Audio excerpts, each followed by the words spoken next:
Take some notes with you about why we study policy. So, why study policy?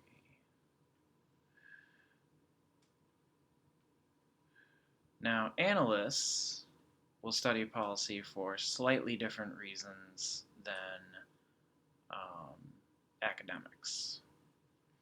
So, analysts want to uh, define problems,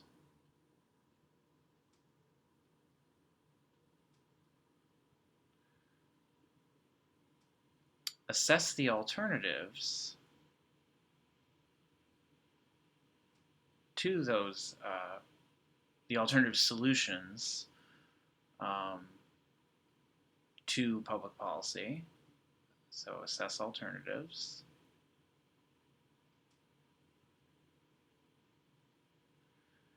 And develop solutions by assessing those alternatives.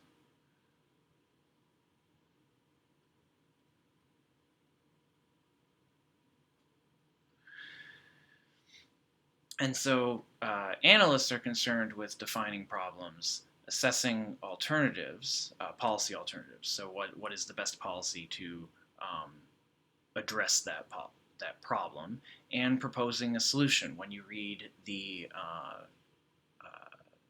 policy briefs that are assigned throughout the semester, you will see these components. These are a lot of times political think tanks that have a policy agenda, and they have solutions that they want to propose, and so they are defining the problem in a certain way, collecting data, assessing the alternatives, and proposing their solution for what's going to solve environmental issues, education issues, economic issues, and so on. Scholars are interested in doing these things to some extent, but scholars, I forgot a C there, huh? Okay, I put it in there. So um, scholars are interested in uh, doing those things, but to a lesser extent. So we define the problems and we do assess alternatives.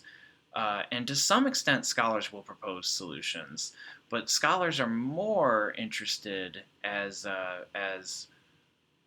not necessarily objective researchers, but more objective researchers than a lot of analysts at think tanks are.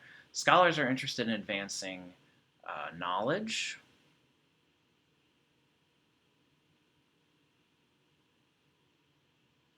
and interested in advancing theory. A big difference between what a think tank um, uh, like any policy institute that does work, the Economic Policy Institute, or um, any of these policy think tanks. Policy Matters Ohio is one right here in Ohio. They propose solutions and assess policy alternatives and define problems, but there's very little theory. They don't really engage theory the way scholars do. We actually engage theories about how policies are created and the politics around those. So scholars are more interested in advancing knowledge and theory, along with some of these things.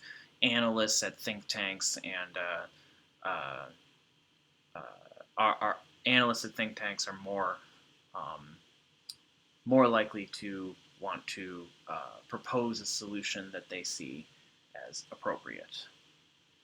So in this course, we're going to look at different areas, different policy areas throughout the semester, and we're going to look at some briefs uh, within those areas, and some of those include labor.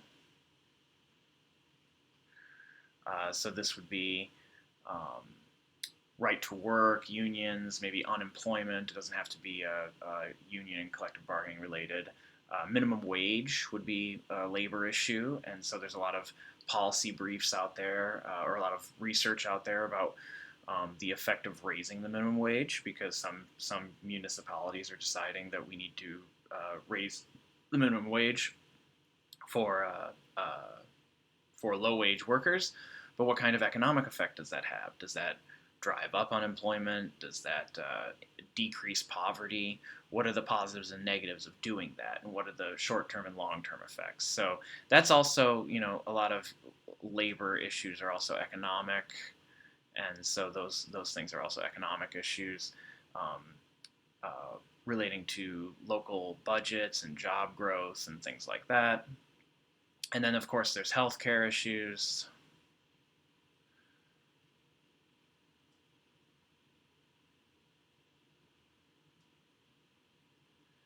And and then there's uh, you know the social safety net, welfare issues, um, you know, assistance for the needy, Medicaid, uh, uh, SNAP, those kind of things. What kind of effects do those have on the budget, which then would come back and be an economic issue? What about social services?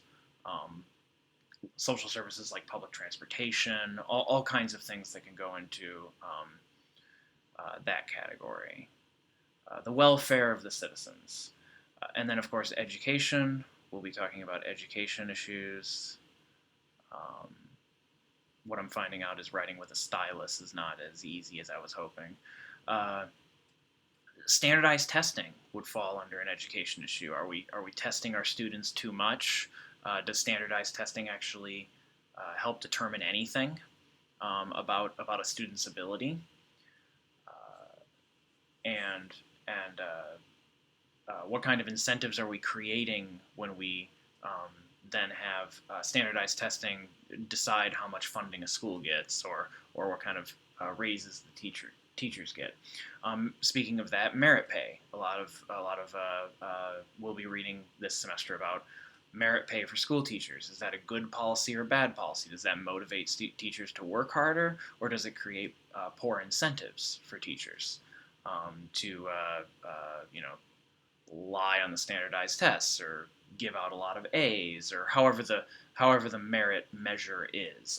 Is there a good way to do merit pay? So if we think getting a raise based on not a cost of living increase, but based on how hard you're working or how good of a teacher you are, if we think that that's going to help the education system, um, and that's debatable, but certainly it would be part of American values to reward people who are working harder. That makes a lot of sense. Uh, and but then how do you do it? How do you decide who's a good teacher and who's a bad teacher? And how do you decide who is working harder and who's not working harder? Who deserves the raise and who doesn't? So we'll talk a little about education issues. We'll talk about the environment and energy. Put these together. Um, Whether we want to drill for oil, or is the economic benefit of nuclear energy, does that outweigh the safety concerns, or possibly the environmental concerns? Those are the kinds of things we're going to talk about later in the semester. So these are different areas. So we want to study policies to develop solutions to policy problems, and we want to advance knowledge and theory if we're in academia. Many of us want to advance knowledge and theory. Why do we want to do this, and why do we want to do it in all of these different areas? Because we're all impacted by public policy somehow. It doesn't matter if you're a political science major or you're going to work in public policy. Whatever industry you're going to work in is going to be regulated, and uh, different aspects of your life are going to be impacted by public policy. So it's important to know, how do we define these problems? How do we assess the alternatives? How do we advance knowledge and come up with policy solutions? And these are just some of the areas that we will be doing. We will be talking about this throughout the semester. These are just some of the areas we'll talk about.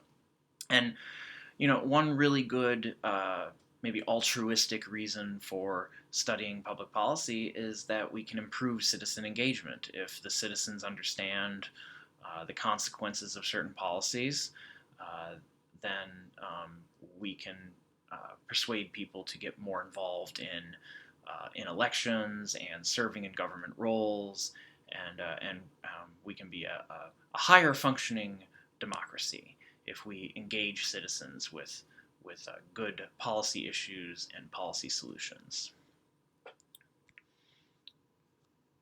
All right, thank you.